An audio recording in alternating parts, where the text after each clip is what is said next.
Hello students, hope all are safe at home and I expect all are doing great in your academics. And I guess all of you people quite surprised to hear this new voice, isn't it? Yes, I will introduce this new voice as Miss Lakshmi Murgod. Yes, myself, I am Lakshmi Murgod. I am being assigned as one of your new biology teacher. Students, today we shall see the first topic in biology, that is life processes. Yes, which one? Life processes. The chapter number 6 in biology part, and which will be only introductory part for today. We will see only introductory part of life processes in chapter number 6. Well, what is life processes? Is it new word for you people? Whether you had heard this before? What is life processes? I hope you all are familiar with life processes. Just thing is you have to recall what you are taught in your previous classes, isn't it? Well, we will see one by one what are the aspects that fall in this topic. Under life processes, we will study all these points. First of all, what is life process? Yes, think. Hope all brains are working. Yes.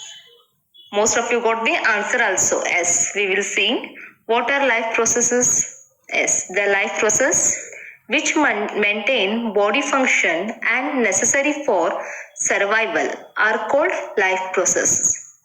Yes, what is life process? The life process which maintain body function and necessary for survival are called life processes. Yes, in other term, how we can define life processes? All the processes which together keep the living organisms alive and perform tasks to maintain the body are called as life processes. In simple way, these are the processes which maintain to keep our cells alive, to function the cell alive, to make them function well. These are very necessary to perform in our day-to-day life. It may be related to plant and it may be related to the animal either. It's confined to only living cell being. For example, in life processes, we have given 4 examples. Mainly, we are going to study these 4 examples. That is nutrition, respiration, transportation, excretion. I will repeat. First example is nutrition. Second one is respiration. Third one is transportation. And fourth one is excretion. We will see one by one in brief. First, what do you mean by nutrition? Somewhere you hear this word nutrition in your lower classes. Even we studied nutrition, malnutrition. What is the effect of deficiency in nutrition? Isn't it? We will see what is nutrition. Nutrition is the process of taking nutrients from food is called nutrition. Yes, what is nutrition? The process of taking nutrients from food is called nutrition. If you say nutrients, then what are nutrients? Yes, what are nutrients? Nutrients are nothing but the carbohydrates, fats, proteins, vitamins, minerals, etc. These we will take in our dietary form, isn't it? Next, how do living things get their food? You ever thought how these living things get their food? We will see how they will take their food. First, that is mode of nutrition. Mode of nutrition means nothing but the types of nutrition. Especially here we have 2 types. That is autotrophs and heterotrophs. First of all, heterotropic nutrition, which are called as autotrophs, which comes under autotropic nutrition, they are called as autotrophs. Heterotropic nutrition, which fall in heterotropic nutrition, they are called as heterotrophs. First of all, example for autotrophic nutrition is, it is seen in plants.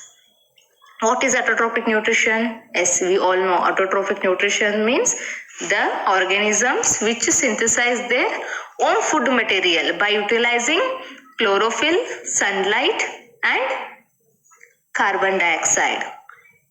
Which that process is called as? Which one? Yes, exactly. The photosynthesis. The photosynthesis followed in plants to synthesize their own food material. Those are called as autotrophic nutrition. Those plants are called as autotrophs. Next, heterotrophic nutrition. Here, whether they synthesize their own food material in heterotrophs? No. They depend on autotrophs. They depend on plants which synthesize their own food material, because in heterotrophs there is lack of chlorophyll pigment. Here in heterotrophs they don't have chlorophyll pigment, hence they depend upon ready-made food material. Example for heterotrophs are human beings and other animals.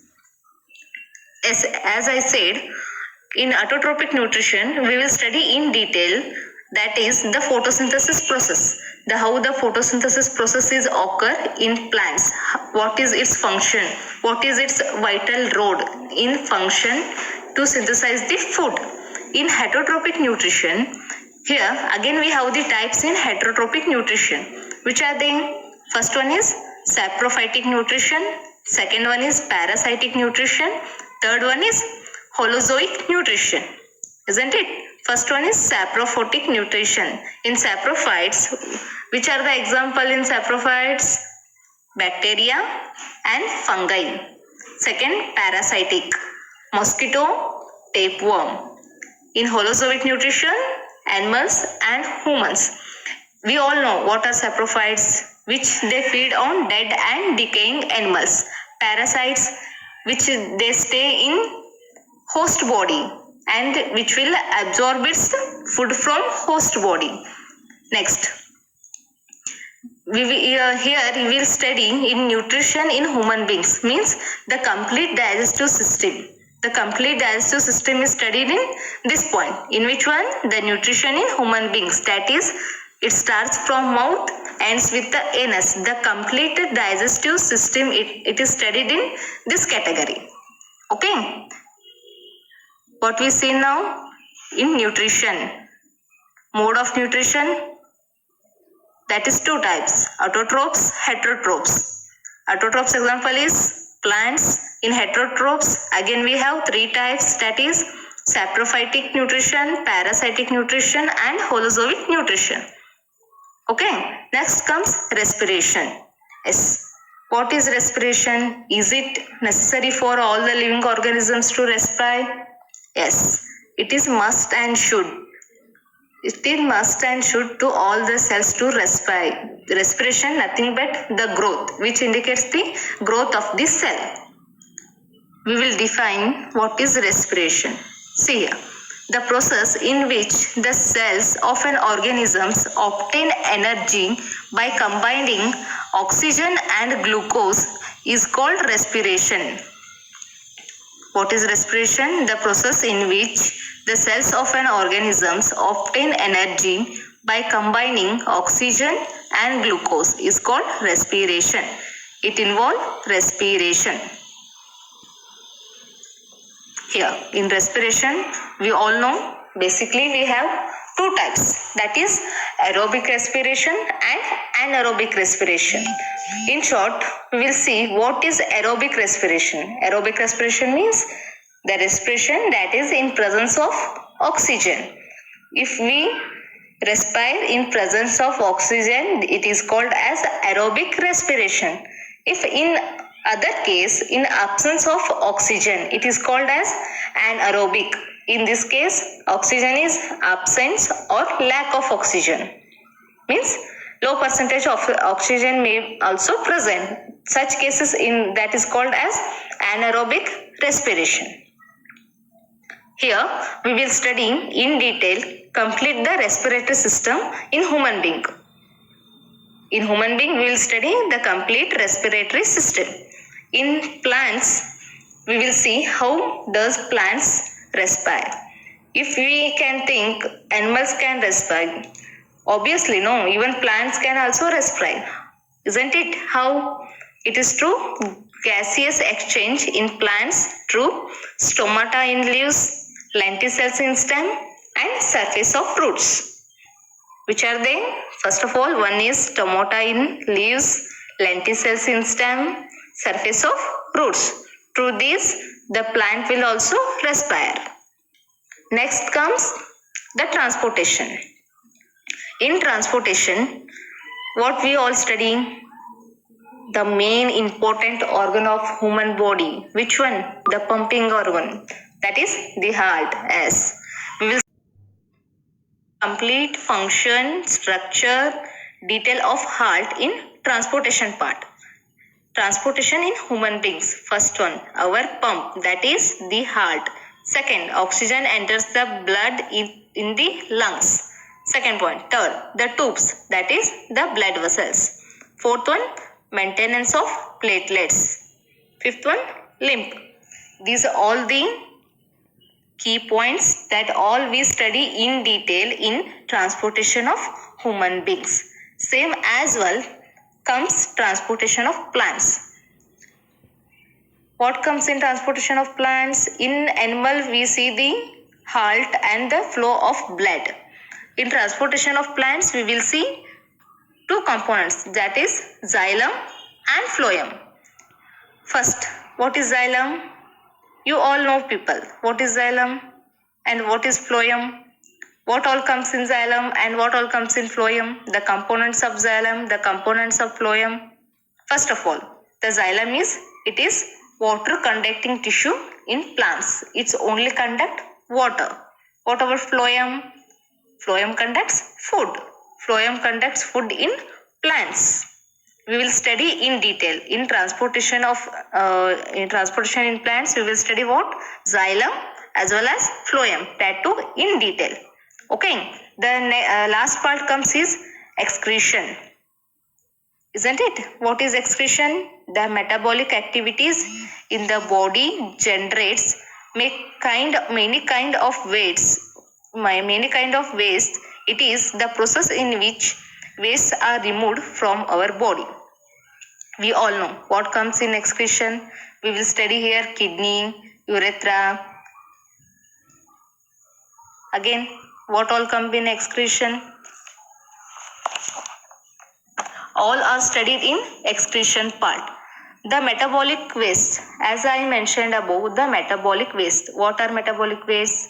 It may be of the digestive waste, it may be of the respiratory waste, or it may be of the nitrogenous waste. Nitrogenous waste means that is urea, uric acid. Okay, here we will study excretion in human beings. The detailed study of excretion in human beings as well as the excretion in plants, which comes here in the excretion part.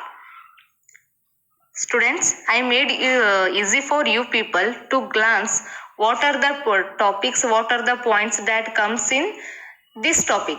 That which one? The life processes. What you people have to do, your work is take your textbook, just go through the topic, the life processes, chapter number 6. If you are difficult to any confined word, just mark it with the help of pencil. See, here they are given autotrophs, they are given heterotrophs. Many such words are there. Molecules such as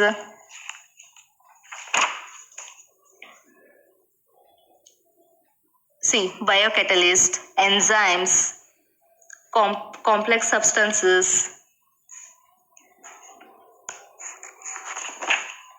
Next, you see people, which makes you difficult to understand the word. First, get it clear by its basic meaning. If it's you clear with its meaning, it's very easy for you people to catch the topic. It makes you very easy to understand the topic. So what do you people do? Just glance the lesson for once, for twice. Mark the tough words which feels you as a tough. This is tough for me. I am not able to grab what its meaning. Isn't it? Mark such and write down the meaning for those difficult words. Hope you people do this. It benefits you people.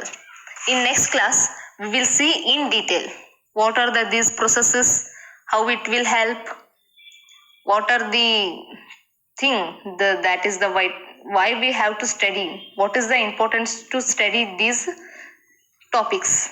We will discuss in next class. This is just a introductory class for you people, just to glance the what are the topics, what are the processes that comes in this part. They are given in combined as the life processes. In life processes we will study nutrition, respiration, transportation and excretion. Isn't it? Is it okay for you people? In case you have any difficulties, be free to ask anytime. Okay? Yes. Here we conclude this class. Next class we will go in detail. Thank you.